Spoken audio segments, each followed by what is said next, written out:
Boa tarde a todos e todas, sejam bem-vindos a mais uma aula, um treinamento do Lab Clima, do projeto Integra Clima. A gente está fazendo esses treinamentos com vários convidados e convidadas, especialistas em alguma área, Então, hoje eu quero agradecer a presença da Lana, da doutora e pesquisadora Lana Jamile Costa. Ela trabalhou, especialista em morcegos, e ela vai contar um pouquinho para a gente sobre a ecologia de morcegos e a saúde pública, um tema bem importante para a região amazônica, onde a gente está atuando no momento. Então, muito obrigada, Lana, pela tua disponibilidade de estar aqui com a gente, agradeço muito mesmo.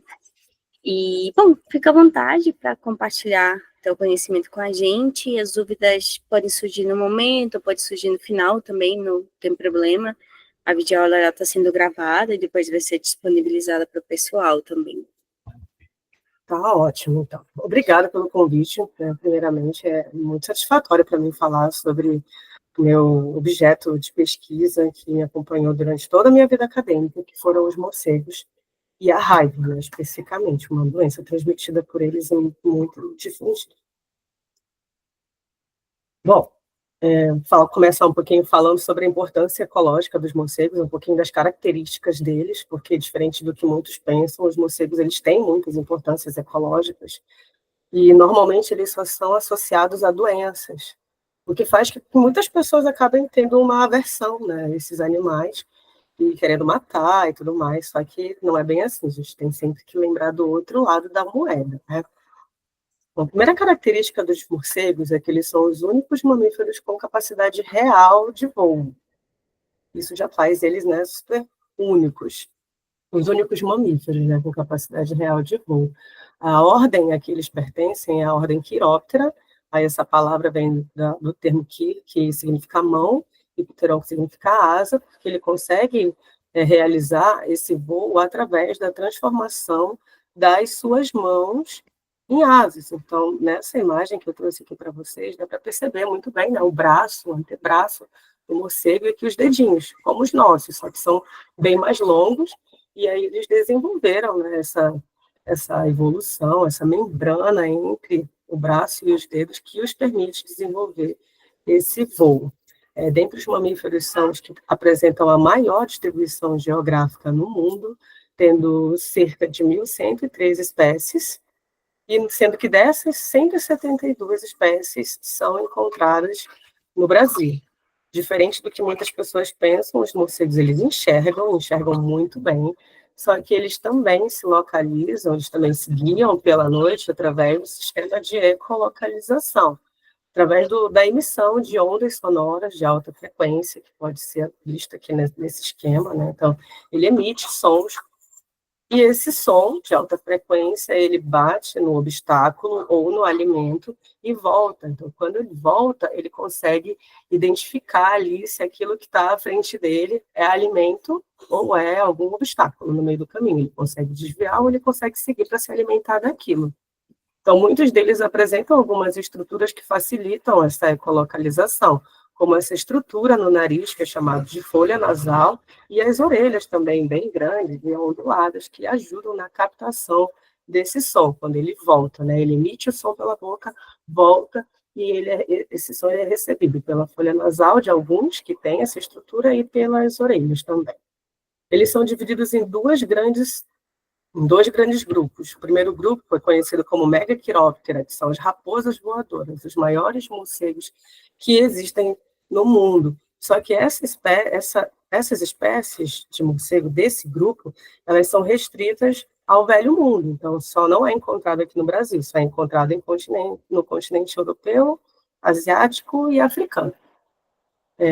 Só tem uma família, que é a família Pteropodidae, com 42 dos gêneros e 185 espécies. É importante ressaltar também que, apesar dele ser bem grande, até um pouco assustador, eles só se alimentam de frutas.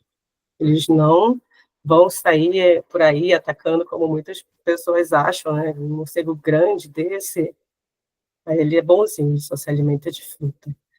A maior espécie desse grupo é o Pteropus vampirus, que chega a quase 2 metros de envergadura, que Esse aqui tem 1,70 m de uma ponta a outra da asa e pesa 1,5 kg. E diferente das outras espécies que eu mencionei, ele não tem o ecolocalizador, ele não produz o som para se locomover através da ecolocalização que eu expliquei anteriormente, mas ele tem olhos bem grandes e um focinho alongado que ajuda ele a se guiar ali, fora que ele também voa durante o dia, diferente dos morcegos que nós encontramos aqui. O outro grupo de morcegos que nós temos aqui, que é muito amplamente espalhado, a distribuição geográfica é bem grande, é a Microchiroptera. Distribuição mundial, 17 famílias, 157 gêneros e 928 espécies, isso no mundo todo, né? Lembrando que no começo da aula eu expliquei que aqui no Brasil são aproximadamente 172 espécies. A menor espécie desse grupo de Microchiroptera, diferente dos Megachiroptera, né? Eles são bem menores, a menor espécie chega a pesar apenas 2 gramas, como essa aqui, né? Caseonycteris strongyloides. Bem pequenininho mesmo e se alimenta exclusivamente de insetos. Diferente dos Megachiroptera, eles sim se locomovem utilizando o sistema de ecolocalização, o que não descarta também o uso da visão, pois eles enxergam muito bem também. Muitos deles possuem glândulas odoríferas, glândulas de odor, usadas no momento da reprodução. Eles formam grandes grupos sociais, como algumas pessoas podem ver em alguns locais, em algumas cavernas, em alguns abrigos. Dá para perceber, né? Um grande grupo de morcegos vivendo juntos, eles se ajudam, alguns saem para se alimentar e quando tem uma fêmea grávida que não pode sair, eles se alimentam, voltam e regurgitam na boca do que não pôde sair, e eles formam grandes haréns também. Então, falando sobre as glândulas de odor, que são usadas lá no período do acasalamento, uma dessas espécies, Sturneira lilium, ela apresenta as glândulas de odor aqui nessa região do pescoço, por isso que a coloração da pelagem é diferente. Então, ele solta um odor muito característico aqui para chamar a sua parceira. Essa outra espécie, Sarcopteryx leptura, já tem a glândula de odor localizada aqui no antebraço. Essa outra espécie, Trigoderma bilabiatum, ela já é um pouco estranha, ela já tem a glândula de odor na região dos olhos, e só quem apresenta é o macho. Então, quando está no período reprodutivo, essa glândula ela fica bem evidente, libera esse odor que atrai as fêmeas. Os filhotes dos morcegos, eles são bem grandes, chegam a pesar de 15% a 25% do peso da própria mãe. Então, aqui a gente tem uma foto de uma morcega bem grávida, e aqui a outra que já teve o seu bebê. É um bebê bem grande, e que ele fica ali grudado nela, ela voa, ela vai se alimentar depois de um tempo, e ele continua ali grudado nela. Muitas vezes, inclusive, quando acontece algum acidente, acaba caindo, acaba morrendo. E eles nascem bem prematuros, eles não conseguem voar, eles não conseguem se defender sozinhos. Então, pelo menos ali pelos 6 primeiros meses, ele fica grudado na teta da mãe, mamando, até que ele consiga desenvolver a capacidade do voo, até que ele consiga sair por conta própria, né, e voar por aí afora. Eles alcançam a maturidade sexual deles só com 1 a 2 anos de vida, lembrando que algumas espécies de morcego conseguem viver até aproximadamente 35 anos. Aqui temos mais algumas imagens de morcegas grávidas. Aqui tem uma fêmea da espécie Glossophaga soricina, que é uma espécie que se alimenta de néctar das flores. Aqui um bebê já bem grande, que ainda fica ali acompanhando a mãe por um tempo, até ele conseguir aprender a voar sozinho. Essa espécie do gênero Laciurus é a única que consegue ter até 3 bebês. Não é muito comum, mas acontece, né? Ela pode sim, ter 3 bebês ao mesmo tempo, o que é uma dificuldade para ela, porque ela também só tem 2 mamas, né? Só, diferente dos outros mamíferos, né? Ela só tem 2 mamas, então o ideal ali para ela é ter de 1 a 2 filhotes. 3, além de pesar, já fica complicado dele se manter grudado no corpo dela, então a taxa de mortalidade às vezes é bem grande nessa espécie por conta disso, né? Então aqui a gente consegue ver na imagem o mamilo do morcego. Aqui tem uma espécie de desmodos rotundos com seu filhote também. E aí chegou na parte que eu acho mais interessante, que é o fato que eles desempenham muitos papéis importantes, né? Eles têm uma grande importância ecológica. Uma delas é na polinização das plantas, feita pelos morcegos nectarívoros. Então, muitos morcegos, eles saem à noite e se alimentam de flor em flor, e aí eles ajudam nessa polinização. Muitas espécies de frutos se desenvolvem graças à polinização realizada pelos morcegos. É o exemplo da pitaia, por exemplo. A pitaia, ela é um cacto. A flor dela é bem grande, bem branca, fica aberta e exalando seu perfume, principalmente à noite, é justamente para atrair o morcego para se alimentar do néctar dela. Então, quando ele vai de uma flor a outra, ele faz essa polinização e garante o desenvolvimento de novos frutos. Então, aí, daí acontece a quiropterofilia, né, que é o morcego se alimentar da fruta, e para isso essas plantas desenvolvem estruturas atrativas nas suas flores, para facilitar a atração dos morcegos e o acesso ao nectário. Essas flores podem ter cores mais claras, geralmente branca, então à noite elas são grandes, brancas, dá para ver. Tem odores bem atrativos para o morcego identificar de longe o cheiro dela. O nectário, que é onde fica lá o néctar, facilita o acesso. E tem o morcego da espécie Glossophoda soricina, que é uma das espécies nectarívoras mais presentes na nossa região. Ela tem um focinho alongado e uma língua bem grande, que é para alcançar o nectário. Nessa imagem aqui, a gente pode ver um morcego que foi capturado coberto de pólen, justamente porque ele já deve ter se alimentado de muitas flores ali ao longo da noite. A outra importância ecológica dos morcegos está na dispersão de sementes e recolonização de espécies nativas em áreas degradadas. Muitas espécies se alimentam de fruta, né? Eu falei daquelas que se alimentam do néctar das flores, os morcegos beija-flor, como são comumente chamados, e agora são os morcegos frugívoros, que se alimentam de fruta. O que mais a gente vê por aqui, quando a gente tem algum morcego que se abriga na nossa casa e acaba defecando por ali, a gente vê muitas dessas estruturas desse gênero Piper, né, da família Piperaceae, que é branquinho e bem atraente ali, apesar de não parecer muito atraente para a gente, mas para algumas espécies de morcegos essa estrutura é atraente, eles se alimentam dela e acabam espalhando por aí. Então, eles se alimentam de frutos de diversos tamanhos, né? Quando é pequenininho, ele pega o fruto ali na árvore e vai comer em outro lugar. Então, nisso que ele se locomove de uma árvore a outra, ele acaba deixando cair o fruto, ou ele se alimenta daquele fruto, e nas suas fezes ele libera a semente, porque ao passar pelo tubo digestivo do morcego, ele não destrói a semente. Então, quando ele defeca, a semente sai inteira, perfeita, e vai espalhar outras árvores por outros locais. Aqui, no caso, o morcego está comendo uma banana, às vezes, quando a gente deixa nossas frutas do lado de fora de casa, numa área onde tem morcego, a gente encontra no outro dia a fruta ali, grande, como é o caso da banana, mordida pelo morcego. Aqui tem um morcego comendo que eu acredito que deva ser uma goiaba, né, importantes dispersores de semente. Como eu já falei, eles se locomovem bastante durante a noite e não destroem a semente, por isso auxilia bastante nessa disseminação das sementes e no surgimento de novas árvores em outros locais que poderiam até estar degradados ali, né? Outra importância ecológica muito importante para nós está no controle da população de insetos por morcegos que se alimentam desses, desses artrópodes, né? Então, tem espécie de morcego que gosta de comer inseto, que gosta de comer mosquito, barata, gafanhoto, grilo, lacraia, escorpião. Então, tem uma variedade de espécies de morcegos que se alimentam do que são considerados por nós como pragas. Então, nesse caso aqui, a gente consegue ver uma importância muito grande, porque ninguém quer uma barata na sua casa, né? Ninguém quer dar de cara com uma lacraia, um animal desse por ali. Então, eles acabam nos auxiliando, dando fim nesses animais.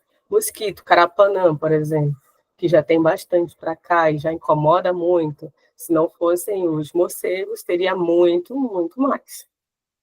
E durante a noite inteira, eles podem consumir até o dobro do seu próprio peso em inseto. Então, eles comem uma grande quantidade de inseto, que além de incomodar a gente, acabam prejudicando plantações também, acabam prejudicando a agricultura.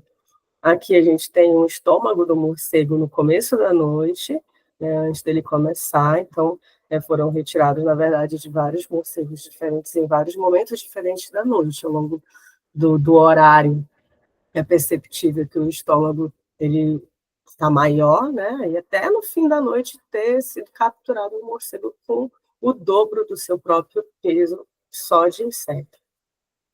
Então, com isso, eles fazem um controle populacional, né, desses animais. Eles também fazem o controle populacional de pequenos vertebrados, porque já existem outras espécies de morcegos que se alimentam de sapo, de lagarto, de peixes, como essa aqui que vocês podem ver, de outros morcegos, inclusive de rato, de ave, de várias coisas.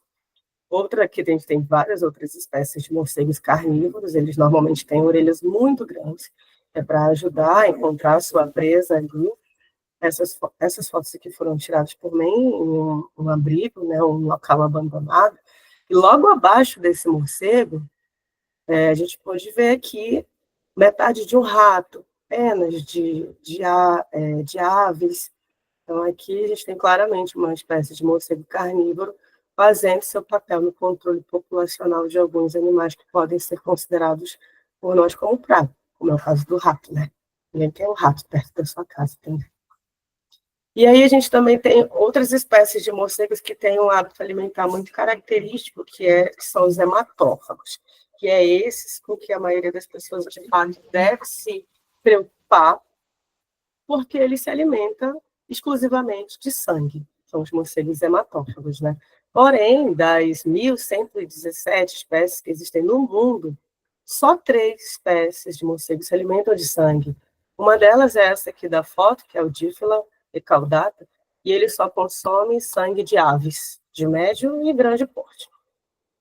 Outra espécie de morcego que se alimenta de sangue é de Emus young, que é uma espécie mais rara, ela não é muito encontrada, principalmente na nossa região. Ela se alimenta preferencialmente do sangue de aves, mas na escassez ela acaba consumindo sangue de cabra, gado, outros animais, de sangue quente, né, no caso. E a espécie Desmodus rotundus, que é a espécie mais comum e abundante, que se alimenta exclusivamente de sangue de mamífero, que é essa que é a mais conhecida, justamente por ela estar relacionada à transmissão da raiva. A gente vai já falar dela. Então, aqui a gente tem algumas características dessa espécie, Desmodus rotundus. O seu ataque consiste em um pequeno ferimento feito com um incisivo. Então, no caso, ele não chega e morde a sua vítima. Ele chega sorrateiramente e faz um pequeno arranhão, um pequeno ferimento com esses 2 dentinhos aqui da frente, os incisivos, são pontiagudos e bem amolados. E aí, na saliva desse morcego, tem uma enzima que é chamada popularmente de draculina. Essa enzima, ela inibe a coagulação do sangue. Então, à medida que ele vai lá e faz esse ferimento com os incisivos, devido à saliva, essa enzima presente na saliva dele, o sangue não vai parar de jorrar por um bom tempo, vai ficar ali derramando. E um corte um corte bem pequeno, bem superficial, que normalmente iria estancar bem rápido. Só que graças a esse enzima, o sangue fica fluindo e ele fica lambendo esse ferimento até ele se satisfazer. Então, aqui a gente tem uma foto do morcego se alimentando no nariz, no focinho do porco, né, lambendo o ferimento que ele causou e o sangue descendo por causa dessa enzima, que inclusive isso a princípio é algo bem ruim, porém essa enzima ela está sendo estudada justamente devido à sua ação anticoagulante, que pode servir para o desenvolvimento de alguns remédios até. Tá? Então, assim, justamente devido a esse hábito, são transmissoras de doenças humanas e animais, outros tipos de animais, doenças graves, como é o caso da raiva. A transmissão da raiva ela ocorre principalmente pela lambedura, mordedura, arranhadura, inalação de aerossóis e a placentária digestiva, ou seja, se o morcego ou outro mamífero, né? Lembrando aqui que não é só o morcego que transmite a raiva, outros mamíferos, como cães e gatos, também podem transmitir a raiva. E a transmissão ocorre da mesma forma. Se esse animal, se ele estiver contaminado e ele lamber uma área da pele de outro animal, de uma pessoa que esteja machucada, ele vai estar transmitindo o vírus da raiva pela saliva, através da mordedura, principalmente no caso das espécies hematófagas que mordem para se alimentar, arranhadura também, se esse animal, seja lá qual for, morcego ou animal doméstico, enfim, te arranhar, e ele estiver contaminado, ele pode estar transmitindo também.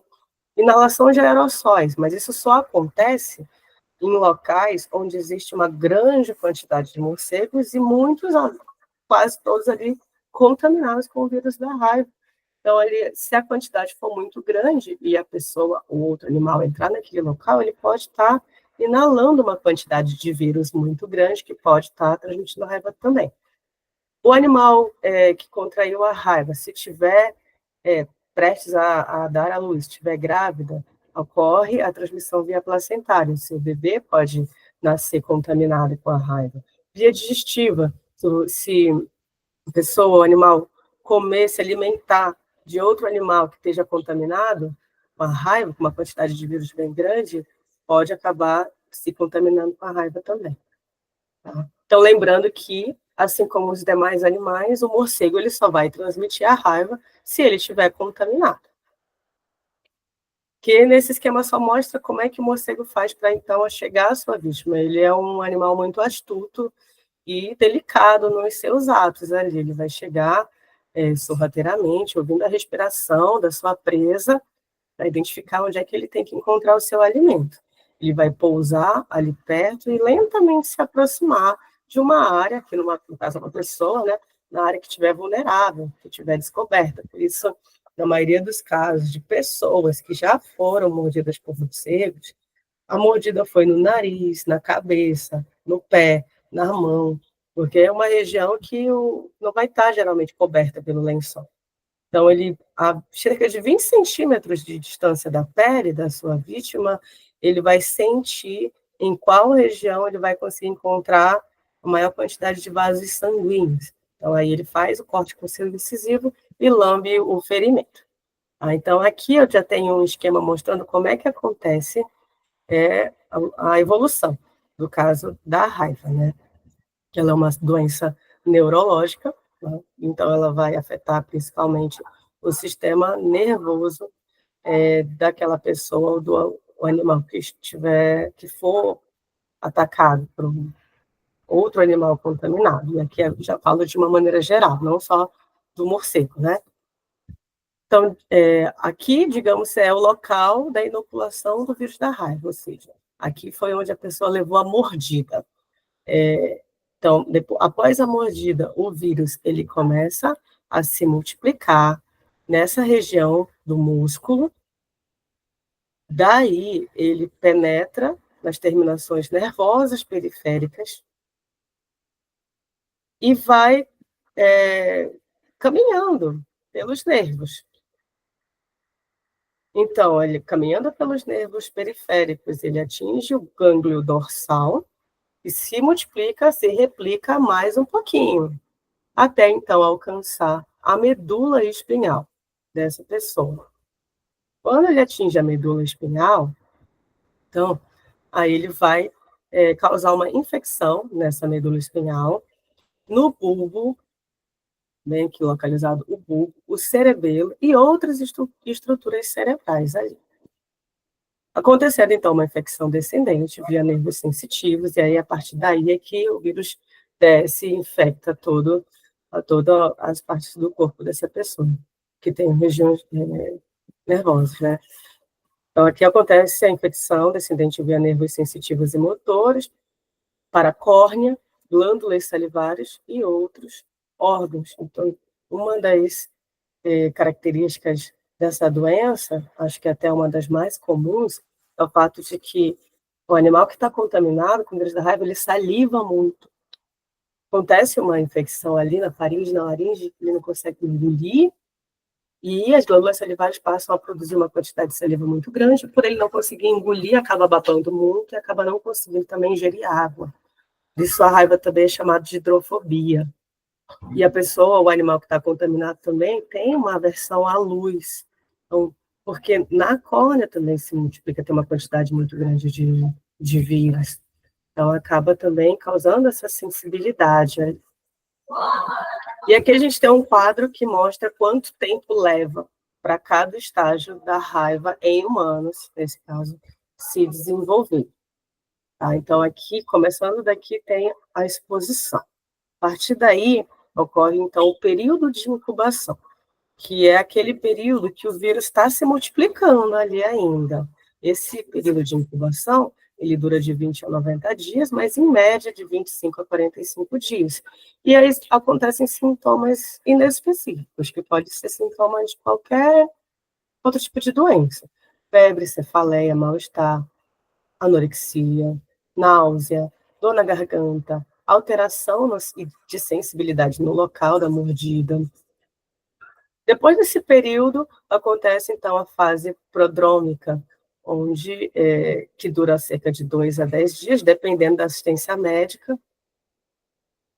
Aí, seguindo, depois desse período, vem a fase neurológica, onde a pessoa já vai desenvolver outros sintomas, como ansiedade, inquietude, desorientação, alucinação, comportamento bizarro, convulsão. Em 50% dos casos, espasmo na faringe e laringe após ingerir líquido, hipersalivação, hiperventilação e espasmos musculares. Então, quando se fala de raiva, por muito tempo, o pessoal associa diretamente esses sintomas aqui como os sintomas da raiva.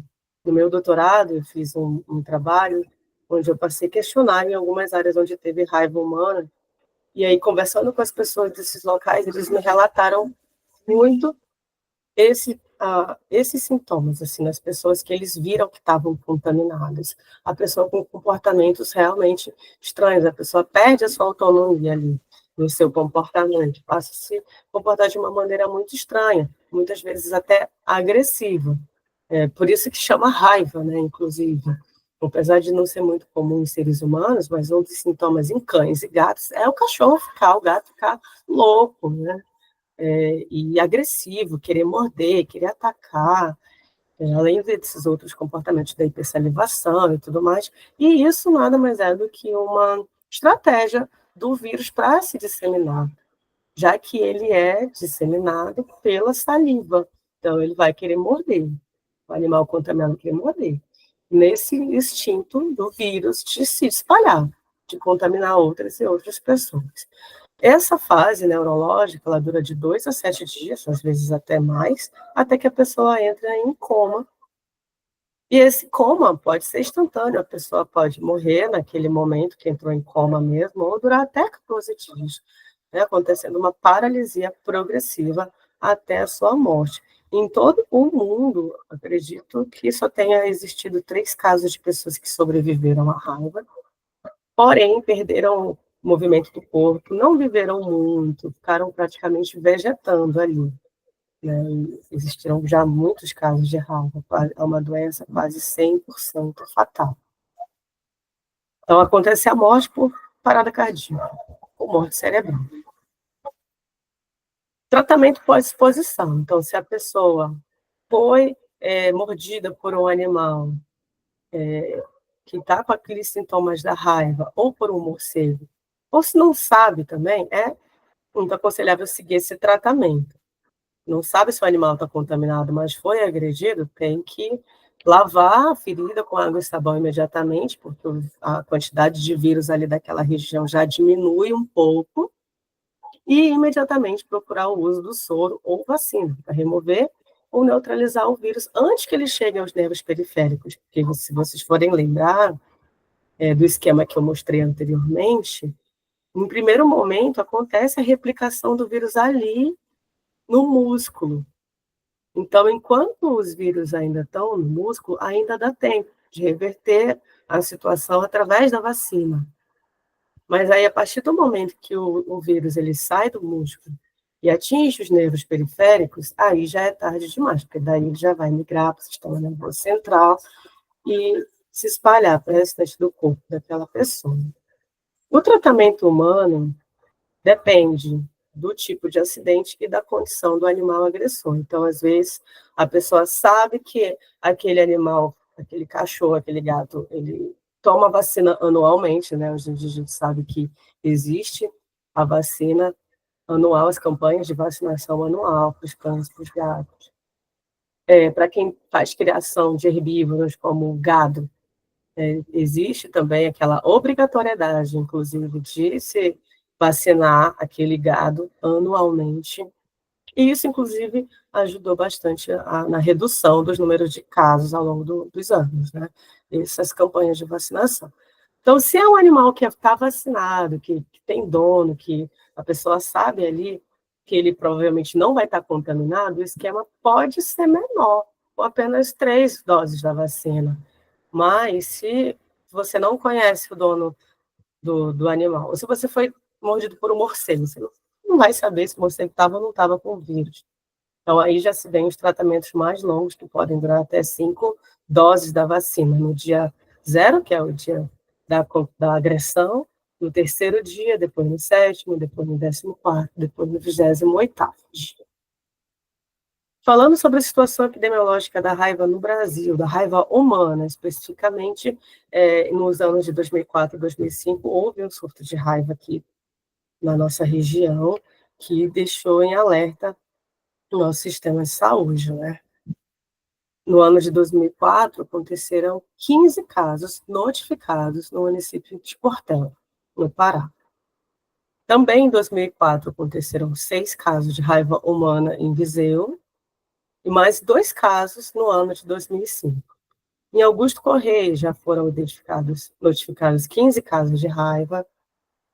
E aí, como aqui o Maranhão é pertinho, logo que o morcego que estava numa região que poderia estar ali portando o vírus, não, eles se movem muito, né, durante a noite.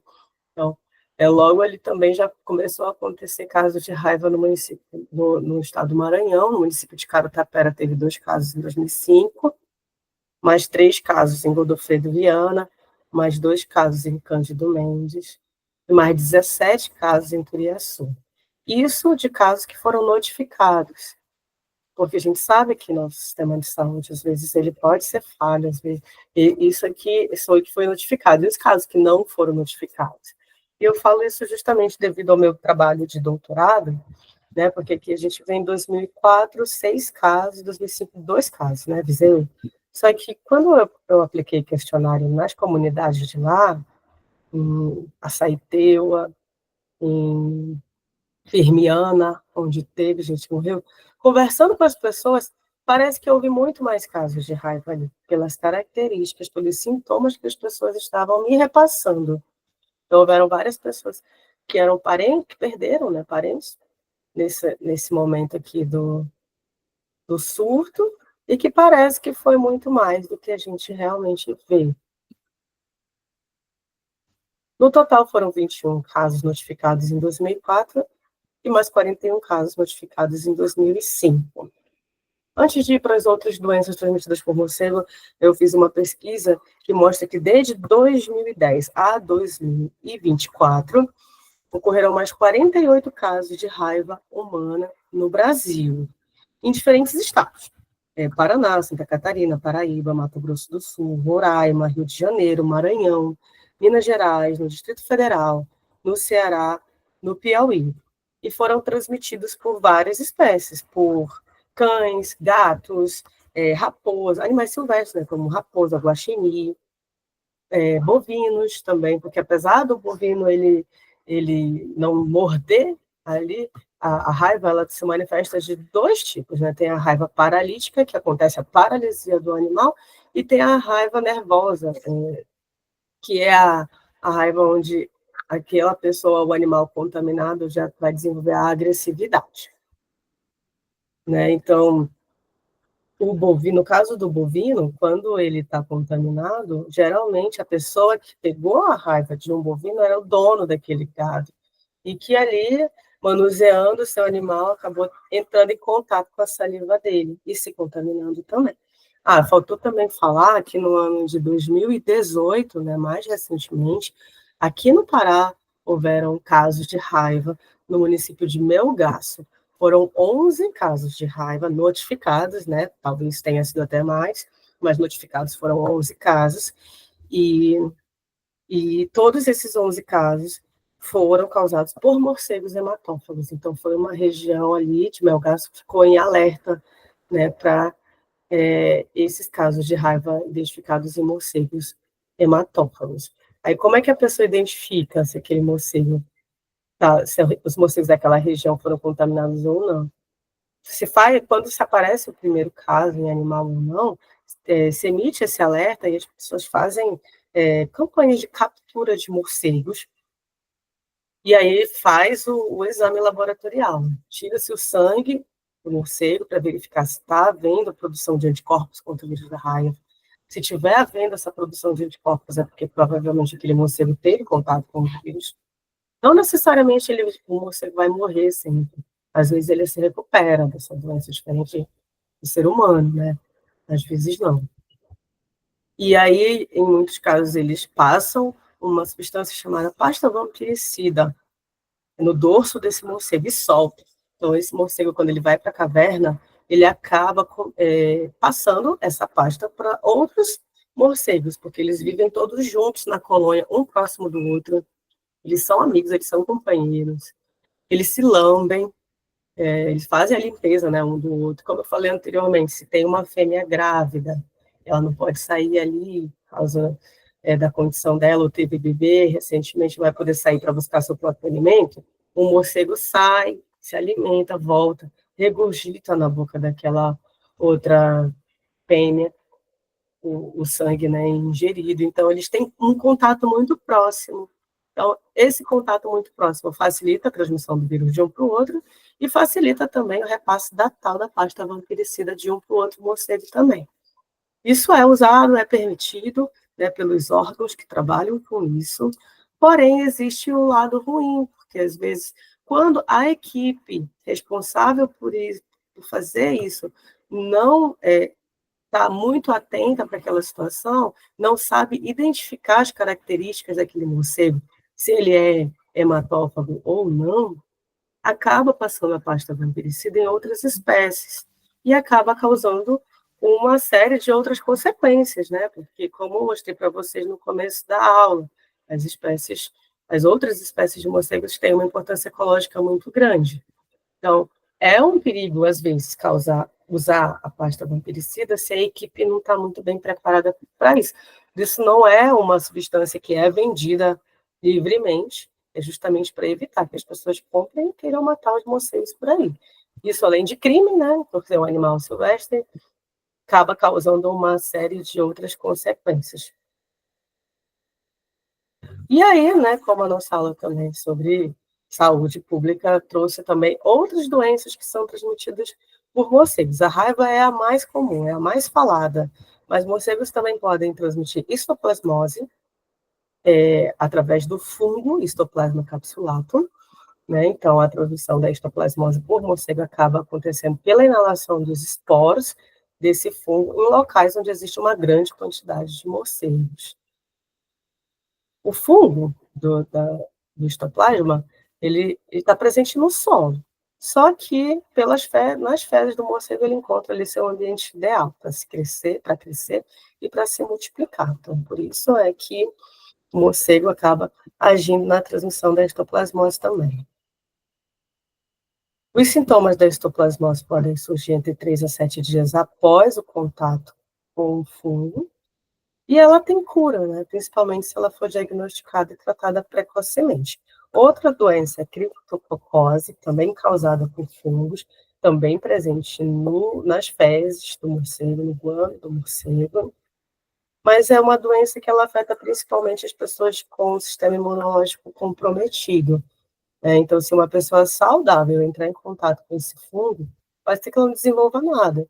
Mas se for uma pessoa com o sistema imunológico já comprometido, pode desenvolver a criptococose. E aí causa problemas pulmonares e neurológicos também. A salmonela, né? Acho que todo mundo conhece, né? Também pode ser transmitida por morcegos, através do contato das fezes do morcego. É uma doença causada pela bactéria, né? Então, o contato com fezes de morcegos contaminados pode levar à ingestão da bactéria, responsável por infecções gastrointestinais. E tem a leptospirose também, Nesse caso, a bactéria ela pode se instalar no rim do morcego e ser eliminada pela urina, né? Diferente da criptococcose, ela e da histoplasmose, que eu falei anteriormente, né? Já não é pelas fezes, é pela urina do morcego, assim como no caso do rato.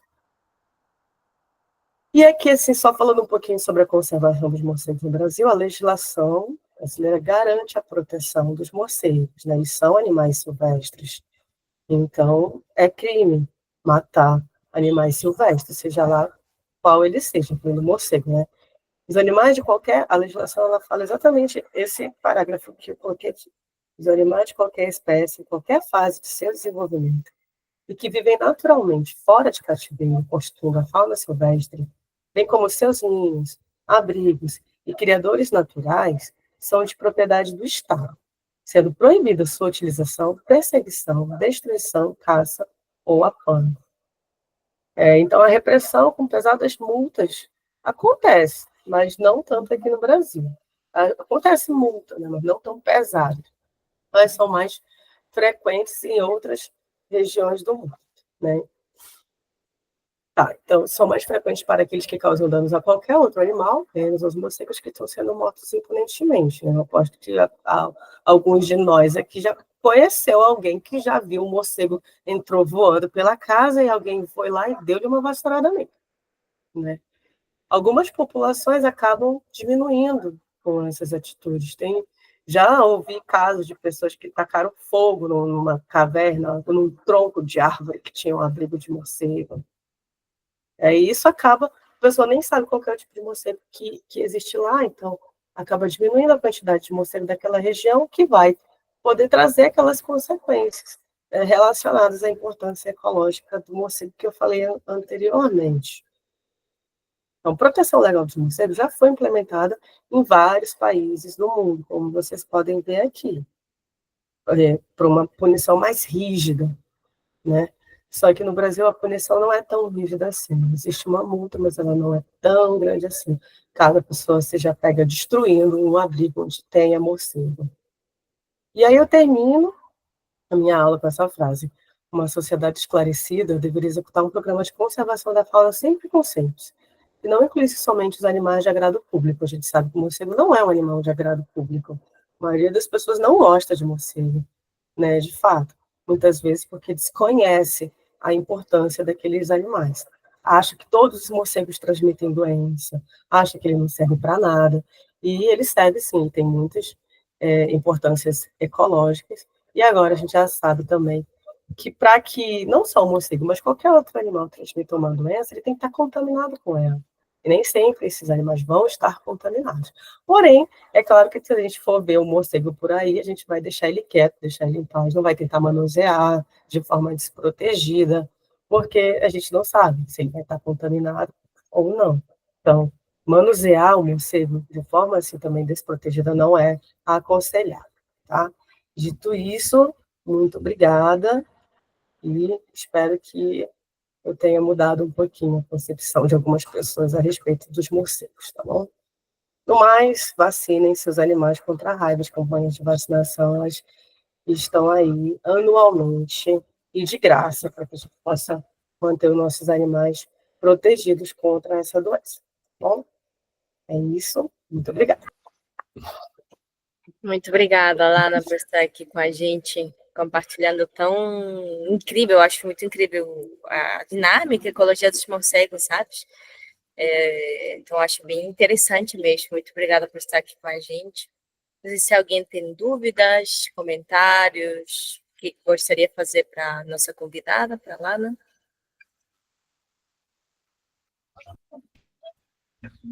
Se tiverem dúvida, fiquem à vontade. Se souber responder, estou aqui para isso. Tudo ficou esclarecido? Bom, se eu ainda tiver um tempinho, eu vou só fazer algum comentário que eu fiquei imaginando uma pergunta que iria surgir, mas não surgiu. É que normalmente quando as pessoas sabem que eu trabalho com morcego, elas me perguntam, tá, tem um monte de morcego no fogo da minha casa, e agora o que eu vou fazer?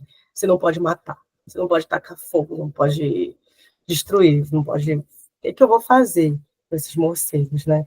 Então é importante deixar bem claro que muitas vezes é a gente que invade o ambiente que o morcego vive, né? O morcego, às vezes, ele vem até nós porque ali antes era o local que ele morava, e aí a gente vai com a nossa ocupação urbana desordenada, acaba limitando a quantidade de abrigos que os morcegos têm à sua disposição. E com isso também acaba trazendo comida, né, para eles. Então, às vezes, o morcego, quando nesses locais de grandes fazendas, onde é possível encontrar muitos indivíduos de morcegos hematófagos da espécie Desmodus rotundus.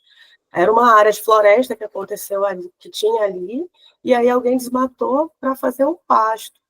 Então, ali a pessoa fez o quê? Tirou o abrigo dos morcegos e trouxe alimento para ele, que é o gado, um alimento de fácil acesso. O morcego morava ali antes, aí chegou lá, tem um monte de boi à disposição, ele vai se alimentar e acaba transmitindo a raiva. E foi isso que, de fato, aconteceu durante o surto de 2004 e 2005. Nas minhas entrevistas que eu passei com o pessoal lá, principalmente ali na região de Fermiana, próximo à Serra do Piriá. Coincidentemente ou não, os surtos de várias aconteceram num período em que estava havendo muita extração de minério da serra. Então, a perturbação ali naquela serra fez com que os morcegos que viviam dentro da caverna, saíssem dali e fossem procurar outro lugar para morar, um lugar próximo de onde havia moradia, próximo onde o pessoal criava gado. Também teve pessoas que me relataram que naquela região começou a acontecer esses casos de raiva depois que algumas pessoas desmataram para fazer fazenda, né, de criação de gado. Então, o que acontece, né? As nossas atitudes, né, do ser humano em si acabam afetando a fauna e fazendo esse desequilíbrio todo acontecer. O animal sair do seu local, o animal saiu do seu local, ficou estressado, a imunidade dele abaixou, aí ele fica suscetível ao vírus da raiva e vai transmitindo mais facilmente para os demais. Mas aí sim, voltando para o caso da casa da pessoa que tem muito morcego, para se livrar daquela quantidade de morcego, dependendo do local, é muito difícil às vezes e exige um trabalho de formiguinha. O que a gente vê nos guias que ensinam como se livrar daquela colônia de morcego dali aguardar o fim do dia para que aquela colônia toda de morcegos saia dali, para tampar todos os buracos que permitem o acesso daquele animal na sua casa, né? E ficar de olho. Se ficou algum ainda dentro, tem que verificar para poder tirar. Tampando o local, o morcego não vai ter como voltar, né? Então, isso é uma das estratégias. A outra estratégia é colocar uma iluminação muito intensa naquele local, o que é o que muita gente vai querer fazer, que é colocar lâmpadas fortes no forro da sua casa. O morcego não gosta de locais claros, iluminados. Então, se deixar as luzes ali acesas por um longo período de tempo, aquela colônia de morcego vai se sentir incomodada e vai sair dali. O uso de refletores ali também, ao redor da casa, ajuda também. A iluminação, de uma maneira geral, ajuda a manter os animais afastados, apesar de trazer a consequência de vir uma conta de luz ali um pouquinho mais alta no fim do mês. Mas aí a gente escolhe, ou a gente paga mais caro na conta de luz, ou a gente convive com o morcego, enfim. São muitas camadas, né? É meio complexo, mas é importante lembrar dessa parte, né? Que a gente não pode sair por aí destruindo a fauna silvestre, seja lá ela qual for, inclusive dos morcegos, porque independente dele ser bonito ou não, todos eles têm sua importância ecológica, tá? Então, tá dado o recado. Muito obrigada pela atenção. Que legal, Lana. Eu não sei se alguém mais tem dúvida, mas só tenho algumas dúvidas, na verdade, né? Assim, em relação... Tu falou que tem vários tipos de morcegos. Sentindo mal. Luciane, tu quer fazer alguma pergunta? Ah, tá. Perdão. Tu falou que tu quer fazer uma pergunta, Luciane? Pode fazer. Todo ano aqui na minha comunidade, onde eu trabalho, eles dão vacina nos cachorros, né? Cachorro, gato. Aí, alguns pacientes da minha área já estão se recusando a vacinar os cachorros, porque a maioria deles morram depois que eles tomam a vacina. Aí eu queria saber por que isso acontece, se é por conta da vacina. Bom, eu já ouvi realmente relatos por aí, por onde eu já andei, de gente que não quer vacinar porque às vezes morre. E isso daí já é um problema mais complexo, porque depende da qualidade daquela vacina e de como ela foi refrigerada. Não é por causa da vacina em si, é porque às vezes, se ela não for mantida bem refrigerada, ela perde a sua validade. Aí, ao invés de trazer o benefício, ela pode estar prejudicando aquele animal por falta da refrigeração adequada, né? Mas não é por conta da vacina, mas é por não ter tido cuidado ali na hora de manter aquelas doses durante o dia certo, né? Porque a vacina da raiva, às vezes, ela é um pouco cara também, então não se deixa disponível em todos os postos de saúde. Às vezes, você vai no posto e não tem porque não tem procura, e aí o posto acaba não fazendo a reposição do seu estoque. Como a maioria das vacinas tem um prazo de validade, então as equipes de saúde elas têm que se atentar muito a isso, né? A durabilidade e a refrigeração adequada daquelas doses. E é isso, né? Tem a vacina, mas é a condição que ela está. Davi, Pode falar, fazendo a Davi. pergunta? Estou no microfone Tá. ativo. Boa tarde. Indira, aí, desculpa aí, cheguei um pouquinho atrasado, porque eu estava na Secretaria de Saúde, mas é que o que acontece, que a colega aí, Luciane, perguntou, é que às vezes acontece de muitos cachorros morrerem devido que o cachorro ele já está doente, né? E outra coisa também acontece devido à aplicação da vacina. Que acontece muito de quem vai aplicar, porque ele pode também estar acertando na carne do animal e aí pode levar à morte. Mas como ela falou também, aí a moça que estava explicando, é também sobre como é guardada esta vacina. Só quis acrescentar isso aí mesmo. É isso Correto? mesmo. É isso mesmo. Obrigada, Davi. É mais um erro humano também, né? Lá, né? Uhum, isso. Eu tô com algumas dúvidas em relação ao morcego. Vejo, tu falou que tem vários tipos, né? Que se alimentam de insetos, de artrópodes, de sangue, de peixes, etc. E tem aqueles que comem ratos. Ele já leva, o morcego leva a leptospirose no sistema dele, ou ele é contagiado pelo rato que possivelmente está com leptospirose? Porque tu falou que ele tem também leptospirose. E como tu sabe que o morcego ele tá com raiva, né? Assim, tu como bióloga, como que tu descobriu, né, que o morcego específico tinha raiva também, né? São essas duas dúvidas que eu tinha, que eu tenho que talvez esclareça, né, em relação à leptospirose e a raiva mesmo. Pois é, o morcego ele não é um portador natural da leptospirose, mas ele pode se contaminar ao entrar em contato com outro animal que esteja contaminado, né? Como o mesmo falou aí. Então, essas espécies que se alimentam do rato, se ela comer um rato que está contaminado, ela vai se contaminar também. Aí, qual foi a outra pergunta mesmo que fizeste, Julia? Como tu descobre que o morcego ele tá com raiva? Sim, então, aí para saber se aquele morcego está contaminado, existem algumas características, né, ao capturar ali aquele morcego, né, a Emater, por exemplo, que trabalha com captura de morcego, com esse monitoramento. Eles colocam algumas redes de espera no local, parece uma rede de vôlei, só que com um fiozinho bem fininho, logo próximo aos locais onde tem abrigo de morcego, no local onde tem os casos da raiva ali, né? E aí eles capturam aquele morcego. Se o morcego está com o pelo todo gorduroso, já é um sinal de alerta. O morcego ele tem uma higiene muito grande, ele fica se lambendo ali, mantendo o seu pelo sempre limpo, sempre brilhoso, é tipo o gato, sabe? Ele tem a vaidade dele ali. Então, se a gente vê um morcego que está com o pelo todo gorduroso, todo desgrenhado, já é um sinal de alerta. porque se ele naturalmente cuida tão bem do pelo dele e ele não está cuidando, alguma coisa ele pode ter. Então, aquele animal ele já deve ser sacrificado para poder fazer o exame. Se está voando durante o dia, também já é um sinal de alerta. Às vezes a gente encontra, eu já encontrei alguns morcegos caídos, vivos, durante o dia. Já é um sinal de que esse morcego não está bem. Alguma coisa ali ele tem. Então, esse animal já deve ser capturado, mandado para os órgãos de saúde, né, que cuidam disso, para mandar para fazer exame. E aí, como é que é feito o exame?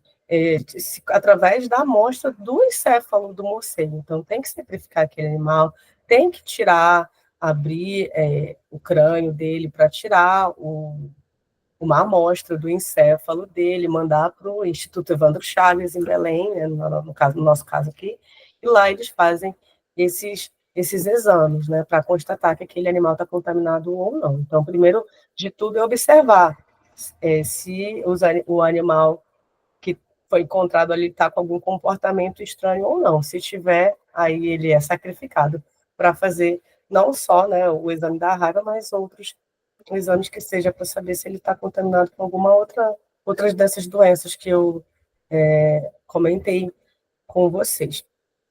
Então, é assim. Aí, outra coisa que se dá para se fazer é a coleta de amostra de sangue do morcego, para saber se no sangue dele contém anticorpos contra o vírus da raiva. E foi isso que eu fiz na minha tese de doutorado. Eu capturei algumas amostras de morcego, algumas que eu mantinha viva, né, dava para tirar uma pequena amostra de sangue para separar o plasma e identificar, mandar para análise, né? Aqui a gente não tem estrutura para fazer esse tipo de exame.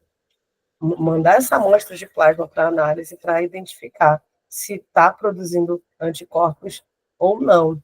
Mas só que aí não me garante que aquele morcego está contaminado, porque diferente dos outros mamíferos, os morcegos eles têm um sistema imunológico bem preparado para lidar com o vírus da raiva. Então, algumas espécies de morcegos podem estar produzindo anticorpos com o vírus da raiva, mas podem não estar contaminados.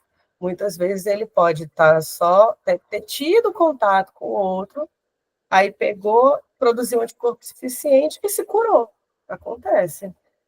Outros não, outros morrem, né? Mas alguns se curam. Então, os anticorpos também podem passar de mãe para filho, via placentária, pelo leite materno também. Então, às vezes, o morcego ele não tá contaminado, mas está produzindo anticorpos por conta disso, porque ele está produzindo anticorpos para combater o vírus e, às vezes, ele consegue combater o vírus e viver a vida dele. Né? Mas agora, para identificar se o morcego estava contaminado de fato, só através de amostras de cérebro de morcego. E uma última pergunta, já para finalizar, né, se ninguém mais tiver pergunta, o desmatamento, ele tem a ver de alguma forma com morcego, com as mudanças climáticas mesmo? Uhum. Qualquer alteração no ambiente vai causar uma perturbação ali naquele animal, porque vamos tratar do desmatamento, no caso. Muitas espécies de morcegos se abrigam em árvores, na copa das árvores, ou dentro de algum oco da árvore. Então, se acontece o desmatamento ali naquela região, vai estar tirando uma grande quantidade de abrigo de morcegos dali. E também vai estar diminuindo a quantidade de fruta que eles se alimentam. Então, ele já sem abrigo, sem fruta, faz com que ele naturalmente passe por uma situação de estresse e, ao invés dele produzir anticorpos suficientes para combater as doenças, ele vai ficar suscetível ao vírus da raiva, aí vai se contaminar, aí vai contaminar outros animais. A mesma coisa com relação às mudanças climáticas, aquecimento global.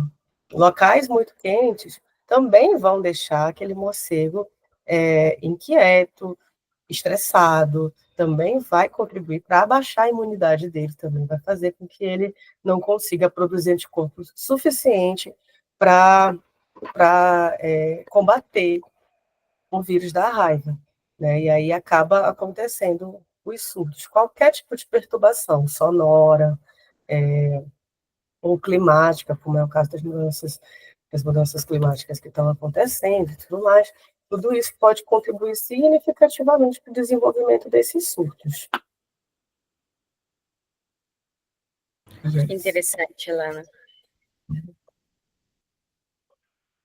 Muito, muito obrigada por estar aqui com a gente, né, compartilhando seus conhecimentos. Eu vou passar a aula para os demais. No total, são mais de 8, acho, agentes comunitários de saúde que estão acompanhando a gente em várias comunidades da costa amazônica paraense. Então, acho que é muito importante, né, eles se inteirar mais, de conhecer mais um pouquinho da ecologia do morcego, porque é uma região amazônica, né, o ambiente do morcego é ali. Então, acho super Exatamente. obrigada por ter Até porque teve um surto, né? Esse surto de raiva que aconteceu aqui há um tempo atrás já é um sinal de alerta, né? Aconteceu uma vez, se a gente não tiver cuidado, pode acontecer de novo. E às vezes as pessoas também acabam achando assim, nunca mais, antes, muitos anos atrás, era comum as pessoas verem o que chamava-se de cachorro doido, né? Ver os cachorros doidos por aí. E se falava muito nisso. Meus avós falavam muito disso e tudo mais. Aí, com as campanhas de vacinação, acabou acontecendo, diminuindo a quantidade de casos de raiva dos animais domésticos. E aí, com isso, as pessoas acabam também desacreditando. Não vou levar meu cachorro para vacinar esse ano, ele tomou vacina no ano passado, nem está tendo raiva por aí. E aí, não é bem assim, né? Quando a gente começa a perder essa preocupação, que vem esses casos de surtos de raiva aí.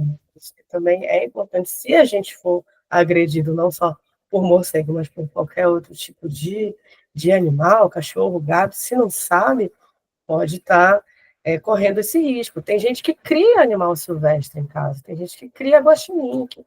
E aí, olha, vários desses casos que aconteceram entre 2010 e 2024 no Brasil foi causado por animal silvestre, foi causado por guaxinim, foi causado por raposa. Então, e é recente, né? Então, às vezes, a pessoa não tem essa preocupação. A gente sabe que, vez ou outra, a gente esbarra em alguém que cria.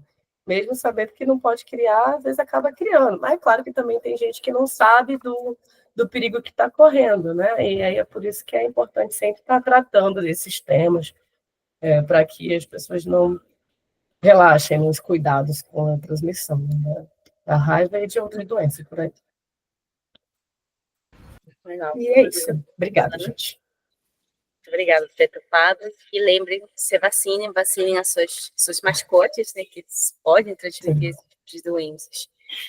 E é isso, gente. Muito obrigada. Eu queria tirar uma foto finalzinha, eu vou parar aqui a gravação, tá bom? Para a gente finalizar. Está.